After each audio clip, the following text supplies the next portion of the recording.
We talk about President Obama. Yes. You said you personally get along with him. You guys were going at each other for 3 or 4, maybe 8 years. It turns out his organization seems to be doing a lot of the organizing to some of the protests that a lot of these Republicans are seeing around the country and against you.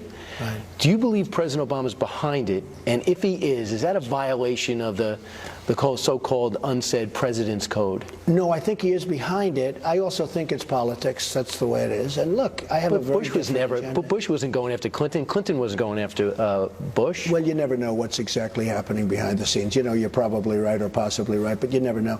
No, I think that President Obama is behind it because his people are certainly behind it. And some of the leaks possibly come from that group, you know, some of the leaks, which are really very serious leaks because they're very bad in terms of national security. But I also understand that's politics, and in terms of him being behind things, that's politics, and it will probably continue.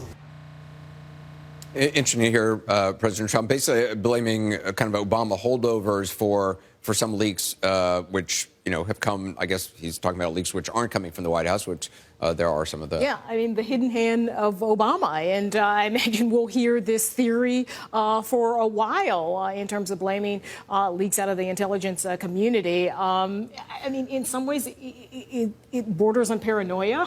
Yeah, he was sort of pushed into agreeing with the idea that Obama was behind the protests, which I haven't really seen much evidence of that.